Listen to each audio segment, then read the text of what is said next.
માઘ સુદ નોમ છે, રવિવાર છે, 18/2/2024નું વર્ષ છે.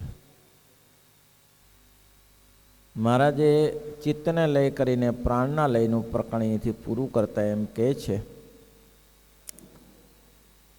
કે એને મન બુદ્ધિ ચિત્ત અને અહંકાર તે પોતાના સ્થાને રહે છે.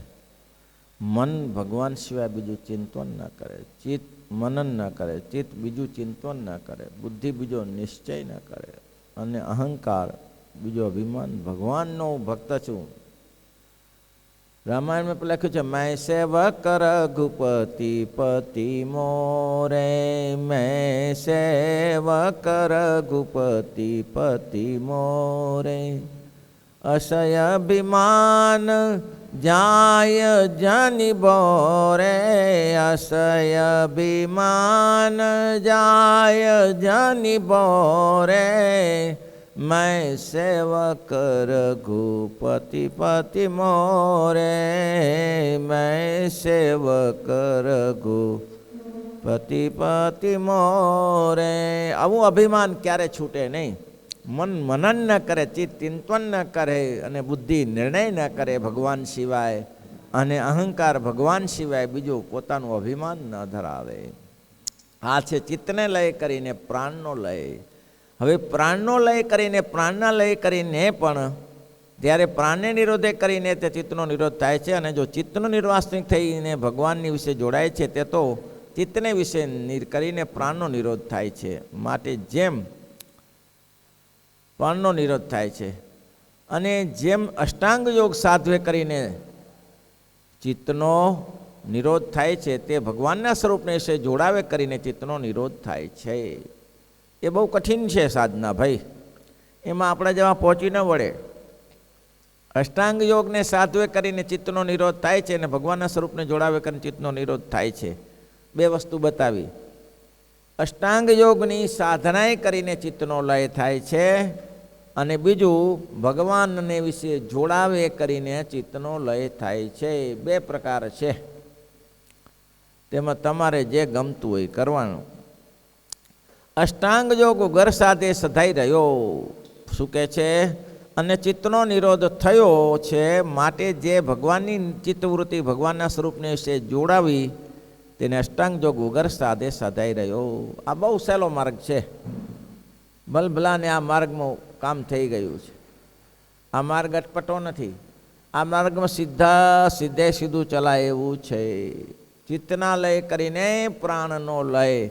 પછી મહારાજ કે તમારે એવું વિચારવું નહીં કે આપણે તો અષ્ટાંગ યોગ સાધ્યો નથી એટલે ભગવાનમાં કેવી રીતે જોડાવા. એ જોડાઈ જ ગયા, એમાં કંઈ પાછું રહે નહીં. એવા ઘણા દ્રષ્ટાંતો છે. ચિત્તના લય કરીને પ્રાણનો લય થઈ જાય, એમાં કોઈ ઠેકાણું નહીં. પછી એમાં કંઈ રૂજવા જેવું ન હોય. દાજીભાઈ હતા મોડાસા, અલિયા જોડે મોડાસાની મોડાના દાજીભાઈ ભગવાન શ્રી મોડા પધાર્યા. તે સમયે દાજીભાઈને સત્સંગ થયો, અને પહેલી વાર જ દાજીભાઈને ભગવાનમાં ચિત્તવૃત્તિ જોડાણી. તે જોડાણીથી એવી જોડાણી કે ઉખડે નહીં એવી જોડાણી. એક જ વાર દર્શન થયું અને ચિત્તની વૃત્તિ જોડાણી અને સમાધિ લાગી હતી. તે એવી તાલ લાગ્યો, એવો તાલ આવ્યો. મહારાજ કે શું કહે છે? ભગવાનના સ્વરૂપને વિશે જોડાવે કરીને ચિત્તનો નિરોધ થાય છે. બહુ સરસ કહ્યું. ભગવાન વિશે જોડાય છે, ચિત્તની નિર્વાસનિક થઈને ભગવાન વિશે જોડાય છે, તે તો ચિત્તને નિરોધે કરીને પ્રાણનો નિરોધ થાય છે. માટે જેમ અષ્ટાંગ યોગ સાધવે કરીને ચિત્તનો નિરોધ થાય છે, તેમજ ભગવાનના સ્વરૂપને વિશે જોડાવે કરીને ચિત્તનો નિરોધ થાય છે. માટે ભગવાનની ચિત્તવૃત્તિ ભગવાનના સ્વરૂપને વિશે જોડાવી તેને અષ્ટાંગ યોગ વગર સાધે સધાઈ રહ્યો. માટે એમ અને અમે કયા જે આત્મનિષ્ઠા અને ભગવાનના સ્વરૂપનું જ્ઞાન બે સાધન તે દ્રઢપણે રાખવા. આ દ્રઢપણે રાખવા કયું? આત્મનિષ્ઠા અને ભગવાનના સ્વરૂપનું જ્ઞાન. આ બે જ વસ્તુ રાખવી. પણ નક્કી શું થાય છે? શું તો કે એને કંઈ વિચાર કરવાની જરૂર જ નથી. તરત ભગવાનમાં જોડાય છે, તેને એવું કંઈ કરવા જેવું રહેતું નથી. બહુ સરસ લખ્યું. પ્રાણાયામ, પ્રત્યાહાર, ધારણા. અને જે મહારાજ કે એને પ્રાણાયામ જે અષ્ટાંગ યોગની સિદ્ધિ કરવી તેમાં તો શું કરવું પડે? 8 અંગ લેવા પડે. પ્રાણાયામ પેલા કઈ લેવું પડે? યમ, નિયમ, આસન, પ્રત્યાહાર, પ્રાણાયામ, પ્રત્યાહાર, ધ્યાન, ધારણા અને સમાધિ. આ 8 અંગ જોઈએ ત્યારે આ બધી ભગવાનમાં વૃત્તિઓ જોડાય. પહેલું તો યમ એટલે કે સત્ય બોલવું, અહિંસાનું પાલન કરવું, એ જમ છે. પછી યમ નિયમ છે. નિયમ વહેલી તકે જોવું, ઉઠવું, ક્યાં બેસવું, ક્યાં ના બેસવું, એ નિયમ છે. યમ નિયમ. પછી આસન આવે. આસનમાં ઘણી બધી પ્રક્રિયા આવે. તમે કઈ જગ્યાએ બેસશો તો ધ્યાન થશે. આ જે પ્રાણાયામવાળો છે એ કઈ જગ્યાએ બેસો તો ધ્યાન થાય? તો કે અમુક જ જગ્યા તમારે લેવી પડે, નીરવ જંગલ લેવું પડે. આ સિટીઓમાં બેસીને ધ્યાન કેવી રીતે થાય? આ વાજિંત્રનો અવાજ ધીબક થતું હોય એમાં ધ્યાન ના થાય. એટલે મહારાજ કે એ શક્ય નથી. એ કરવા જશો તો પહોંચી નહીં વળો. ઘોંઘાટમાં એ આસન સિદ્ધ ના કરી શકાય. અને આસન જો તમારે 3 કલાક સિદ્ધ કરવાની તૈયારી હોય તો હજી પ્રાણાયામ, પ્રત્યાહારનું ધ્યાન, જેમ નિયમ, આસન, પ્રાણાયામ, પ્રત્યાહાર, ધ્યાન, ધારણા અને સમાધિનું ઠેકાણું પડે. તે સિવાય ઠેકાણું ના પડે. આટલું બધું કરો ત્યારે. આસન અમુક જ જગ્યાએ કરાય. સમુદ્રનો કિનારો હોય એટલે તો ઋષિ મુનિઓ ઘર બહાર છોડીને જંગલમાં જઈને એકાંતમાં રહેતા હતા, જ્યાં કોઈનો અવાજ પણ ના આવે, કોઈ ઘોંઘાટ પણ ના થાય. એવી રીતે નિવાસ કરતા હતા અને ભગવાનનું ધ્યાન કરતા હતા. પ્રાણાયામ, પ્રત્યાહાર, ધ્યાન, ધારણા, સમાધિવાળા જે હતા તે બધા. એટલે મહારાજ કે એ વસ્તુ બધી અઘરી છે, એ જોડાવી સહેલી નથી. અને ત્યાં બેસીને એકાગ્રચિત્તે કરીને ધ્યાન કરે ત્યારે થાય. અને પછી પ્રાણાયામ. હવે પ્રાણાયામની પ્રક્રિયા કેટલી અઘરી છે. હમણાં નાસિકાએ શ્વાસ ચડાવવો, ઉતારવો, ઈડા પીગડા નાડીને કંટ્રોલ કરવો. પછી એમાં પાછું લોચો પડી જાય તો ઉપાધિ થાય. પ્રાણાયામ કરતાં નાશ ચડાવતા એક ભાઈને શ્વાસ એવો ચડી ગયો, ડૉક્ટર પાસે જઈને પાછું ઓરખું ઠેકાણું કરવું પડ્યું. લ્યો આ બનેલું, એને તો શીખાડ્યું. એમાં પાછું ગુરુની જરૂર પડે. આસનમાં એવા કોઈ ગુરુને આગળ રાખીને આસન કરવાનું, તે સિવાય આસન ના થાય, પ્રાણાયામ ના થાય. આસન તો થાય, પ્રાણાયામ ના થાય. પ્રત્યાહાર એટલે પ્રત્યાહાર બધી વૃત્તિઓને પાછી ખેંચો. બધી વૃત્તિઓને પાછી ખેંચો. જ્યાં ગઈ ત્યાંથી ખેંચો, જ્યાં ગઈ ત્યાં ભગવાનમાં જોડો. એ પ્રત્યાહાર. તો કેટલું અઘરું છે. જેમ આ વૃત્તિ તો કેવી છે? ભગવાન અર્જુને ભગવાન શ્રી કૃષ્ણને પૂછ્યું, ચંચલ હિ મન કૃષ્ણ. આ મન એવું ચંચલ છે, કોઈ રીતે ઠેકાણું પડે એવું નથી. તો એને શું કરવું? શું એને તમે વશ કરવાનું કહો છો? એને કેવી રીતે વશ થાય? ભગવાન કે કુંતય અભ્યાસ જોગે ન. અભ્યાસથી થઈ શકશે. અભ્યાસથી મન એકાગ્ર થશે. અને આગળ દીનાનાથ ભટ્ટ કહે છે કે તમારા જેવાને આખા દિવસમાં 2 કે 3 સંકલ્પ થયા હોય એની પણ ખબર હોય. અને આપણે તો જેમ આકાશમાં લાકડાના તૂલ ઉડે એમ સંકલ્પ થયા કરે છે. હવે આપણે ક્યાં કંટ્રોલ કરી શકીએ? બહુ અઘરું છે. એટલે મહારાજ કે છે એ સંકલ્પ સિદ્ધ થાય ને. પ્રત્યાહાર એટલે ધારણા, પ્રત્યાહાર એટલે ઇન્દ્રિયોને ખેંચવી અને પછી ધારણા કરવી. આટલું બધું થઈ જાય પછી ભગવાનની મૂર્તિ સામે બેસવું અને એક અંગને ધારવું. પેલા શિખાથી ચાલવું. અથ મનસી શનૈકમપ્ત પ્રાપ્તે. ધ્યાનનો શ્લોક લખ્યો છે. કેવી રીતે? તો કે એક અંગને જોતું જાવું. અને મહારાજની શિખા કેવી છે? સુંદર છે, કાળી છે, ચીકણી છે, ચળકતી છે, વાળ બહુ સુંદર છે, મસ્તક સરસ છે. ધારતું જાવું ને એનું ચિંતન, ધારણા કરવી. ધારતું ચિંતન કરતું જાવું. અને પછી મહારાજનો ભાલ પ્રદેશ વિશાળ છે, સુંદર તિલક શોભે છે. ભાલ વિશાળમય તિલક કેસરનું, એ ધરતી ધ્યાન કરવું. પછી મહારાજ કે કાનનું ધ્યાન કરવું. જલેબીના ગૂંછડા જેવા સરસના કાન છે, મહારાજે કુંડળ પહેર્યા છે એવું. નાસિકા પોપટની ચાંચ જેવી છે. અધરોષ્ટ મહારાજના ગુલાડાના બીમ જેવા છે. દંત દાડમની પંક્તિ જેવા છે. એક અંગને ધારતું જવાનું. જીવા રસનાનું સ્થાન છે. એક વસ્તુને ધારતું જવાનું ભગવાનને. કંઠ મહારાજ કે શંખના સમાન છે. હૃદય ઉપર વિશાળ માળા પહેરેલી છે. હૃદયમાં સહસ્ત્રનું ચિહ્ન છે. વિનગુણ હાર પહેર્યો છે. ઓજાન બાહુ લાંબા છે, ગોઠણ સુધી અટકતા છે. એક ધ્યાન કરવું એને ધારણા કહેવાય. કેટલા સાધન બતાવ્યા? સૌ પ્રથમ કયું કીધું? યમ. નિયમ. જમ એટલે કે પોતે સત્ય બોલો, અહિંસા ઇત્યાગનું પાલન કરો. નિયમ, નિયમથી જાગવું, નિયમથી બેસવું, નિયમથી ખાવું, અમુક જ વસ્તુ ખવાય, અમુક વસ્તુ ના ખવાય, ધારણા કરવાને નિયમ. જમ નિયમ. પછી યમ નિયમ આસન. આસન અમુક જગ્યાએ જ કરાય, ગમે તે જગ્યાએ આસન ના કરાય. આ બધું અઘરું છે, પહોંચી વળાય એવું નથી. પછી આસન. આસન પછી પ્રાણાયામ. લોચો ચડી જાય પ્રાણાયામમાં, હરકું ના ઠેકાણું ના પડે, હમુરો જાય. પ્રત્યાહાર. પ્રાણાયામ પછી પ્રત્યાહાર, ઇન્દ્રિયોને ખેંચવી બધી જગ્યાએ. મહારાજ કે કાશી જેવી વૃત્તિ હોય તે મહારાજ કે પછી ત્યાંથી બોટાદ જેટલે આવે ને બોટાદ ગઢડા આવે, ગઢડાથી પછી પોતાના સમાય દેવી, અને પ્રત્યાહાર કહેવાય, વૃત્તિઓને ખેંચવી. પછી ધારણા, પછી ભગવાનની મૂર્તિને ધારવી. આટલું થયા પછી બધી વૃત્તિઓ હવે કેન્દ્રિત થઈ ગઈ, પછી ભગવાનની મૂર્તિને ધારવી. અને ધાર્યા પછી ધ્યાન, છેલ્લું ધ્યાન થાય. બહુ અટપટું ધ્યાન છે. અને આ દાજીભાઈની મેં વાત કરી, ક્યાંના હતા દાજીભાઈ? દાજીભાઈ મોડાના હતા. હવે શ્રીજી મહારાજ ગયા, સ્વામિનારાયણ ભગવાન જતાની સાથે જ એની ચિત્તવૃત્તિ જોડાઈ ગઈ, થઈ ગઈ સમાધિ. સમાધિમાં લાગી ગયા. એવી સમાધિ થઈ, એવી સમાધિ થઈ કે મહારાજની પાછળ પાછળ દોડે, જ્યાં જાય તો મહારાજની પાછળ દોડે, એવી વૃત્તિ લાગી ગઈ, એવે દોડે. તો મહારાજ તો પછી ગમે તેમ કરે, બધા ઘરના પકડી રાખ્યા, મહારાજ તો ત્યાંથી રવાના થઈ ગયા. પણ આને ઘરમાં પૂરી રાખ્યા. જો છેક છીટા છેટા પડે તો તરત ભાગે. મહારાજની મૂર્તિ અંદર ઉતરી જઈએ ને, આ ચિત્તની વૃત્તિ, પ્રાણના લય થઈ જાય, બધા પ્રાણ સંકોલાઈ ગયા. લ્યો, એવા ભાગે, એવા ભાગે.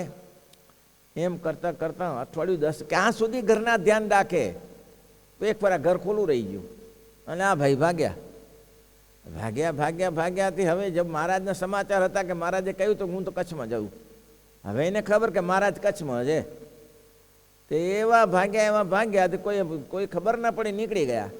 હવે એમાં ખાડી આવતી હતી કચ્છમાં જવા માટે, તો જવું કેવી રીતે? એટલે વિચાર કર્યો, હવે શું કરું? તો નાવમાં બેઠા. હવે નાવે આખા 2 દિવસ ચાલતું, તારે નાવ પહોંચતું ત્યાં. નાવડું વચમાં સમુદ્રની ખાડીમાં છે. નાવમાં બેસી ગયા, એમાં વૃત્તિ લાગી ગઈ, સમાધિ. બોલો, હવે કયું અષ્ટાંગ જેવું સાધન કર્યું હતું? સાધન કયું કર્યું હતું એને? સમાધિ લાગી ગઈ, અને સમાધિમાં ઉતરી ગયા. તો હવે આ નાવમાં તો શું, સબવત થઈ ગયું શરીર, પણ શરીર ચાલે, પણ શરીર જો સબવત, શ્વાસે ચાલે નહીં. આ લોકો બધા કીધું છોકરો મરી ગયો, ગમે તે થયું. ઘણાને ઓજતમાં મરી ગયો, ઓજત આવી એમ કે ઘણા લોકો મરી ગયો. બીજે દિવસે હવે ભાઈ કપડું ઢાંકી દો, ત્યારે ભાઈ શું કરો? ત્યારે બીજું બીજે દિવસે નીચે ઉતર્યા, ત્યારે બધાએ કીધું કે હવે આને આપણે જાણતા નથી, આના સંબંધી કોણ છે, સગા કોણ છે, એની ખબર નથી. હવે કરવું શું આને? તો ભાઈ બીજો હવે જે છે, પણ આને કંઈ સબને કંઈ રાખશું ક્યાં? કંઈક નિર્ણય તો લેવો પડશે ને. તો કે શું નિર્ણય લઈએ? અરે એને સળગાવી દો અત્યારે. કરે લાકડા ભેગા, ગામવાળાને કીધું ભાઈ આટલી સેવા કરો, આ ભાઈને આવું થયું છે. એ ગામવાળા આવવામાં તો બધા મદદ કરે. આવી દશા હોય ને તો 5-6 જણા ભેગા થયા, અને ચિતા ઠગી. ચિત્તામાં સૂઈ ગયા ભાઈ, આ તો સુલાવી દીધા. સ્વામિનારાયણ ભગવાન કે મારો વાલો બાળી બળી જશે હમણાં, એમને લોકો ભેગા થઈને કૂટી બારશે હારાને કે. તો સ્વામિનારાયણ ભગવાને ત્યાં આવી થપાટ મારીને જગાડ્યો. અરે ઊભો થા મૂર્ખ, આ હમણાં જાય છે, કંઈ હાથમાં નહીં આવે. પછી તો ઊભા થઈ ગયા. હવે એ આ જે થયું દૃશ્ય, એ ખાલી સચિન આને દાજીભાઈ જ જુએ, બીજું તો કોને ખબર પડે? દાજીભાઈ સિવાય ખબર કોને પડે કે આવું થયું એમ? તો બીજા કે આ શું થયું? એ બીજા લોકો પછી માની વાર્યું કે ભાઈ તો ઓજત આવીને એ પછી આવું થાય ઘણી વાર. 2 દિવસ ચાલ્યું. લ્યો, એને ઓજત કહે છે, શું કહે છે? કાંઈક એવું કહે છે, અહીંયા ગુજરાતમાં કહે છે ઓજત આવી, એટલે એમાં આવું થઈ ગયું એમ. પછી તો તે રવાના પહોંચી ગયા. પછી મહારાજે કીધું જો અહીંથી જા, સીધો હાલ્યો જજે, હું કચ્છમાં છું, કચ્છમાં આવજે.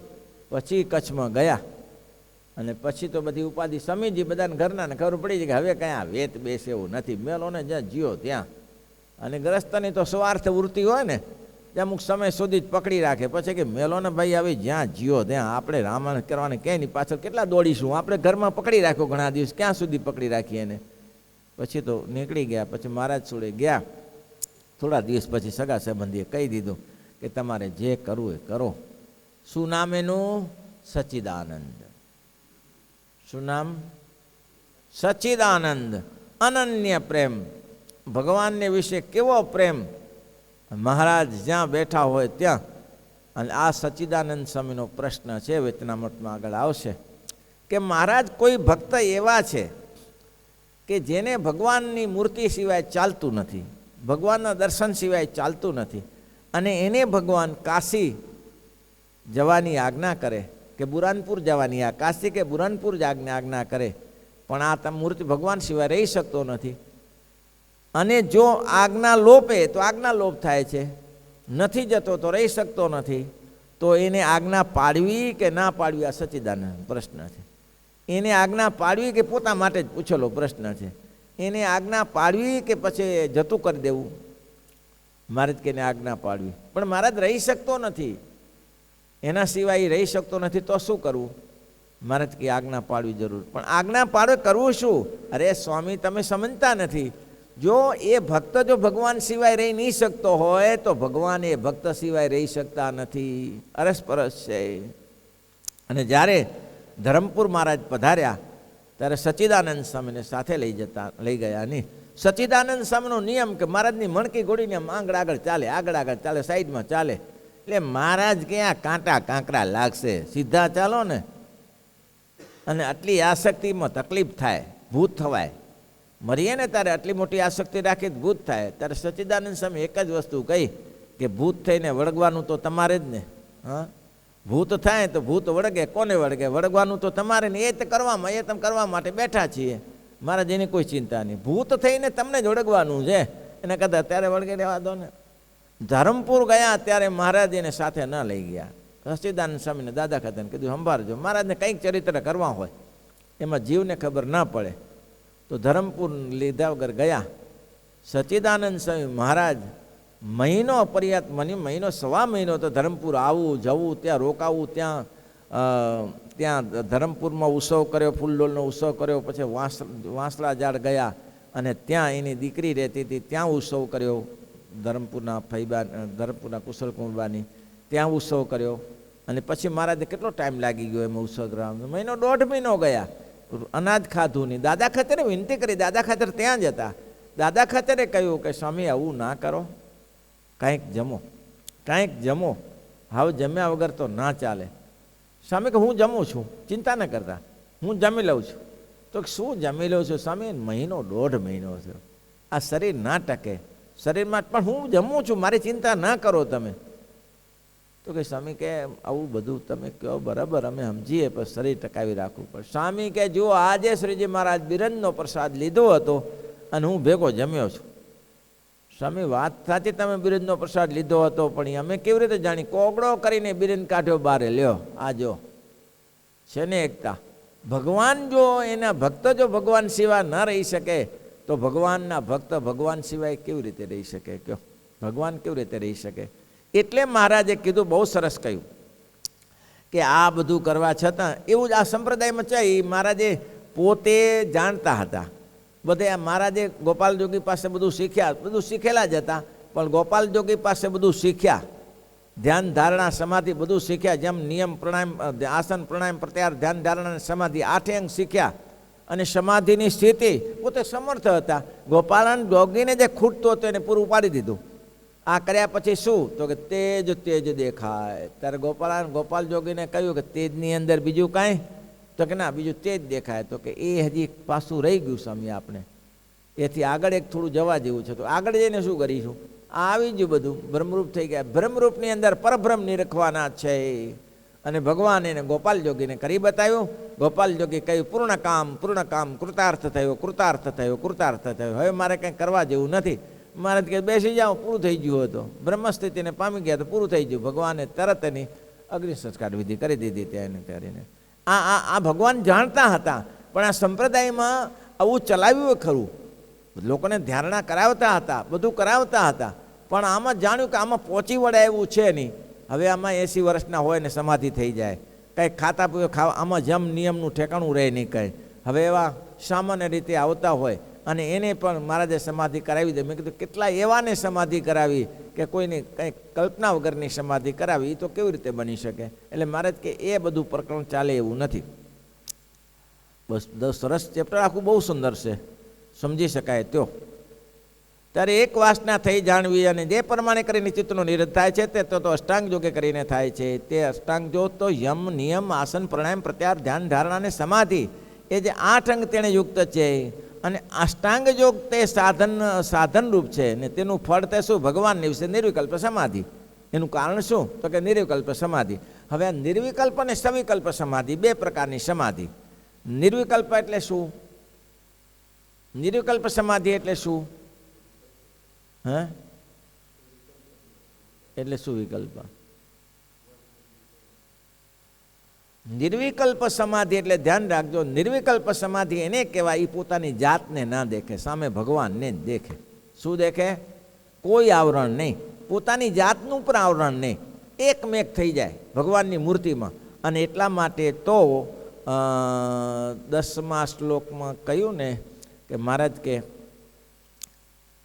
8મા શ્લોકમાં સ રાધાયા જૂતો રાધા કૃષ્ણ પ્રભો રૂકમણિયા રમે પતો લક્ષ્મીનારાયણ જ્ઞો અર્જુનને યુક્ત સુ નરનારાયણ બલબલાદ્રી યોગ તત્ત નામો અતસ્ત સ્વરૂપે શું એ તે શું નહીં શ્લોક આવે 11મો શ્લોક.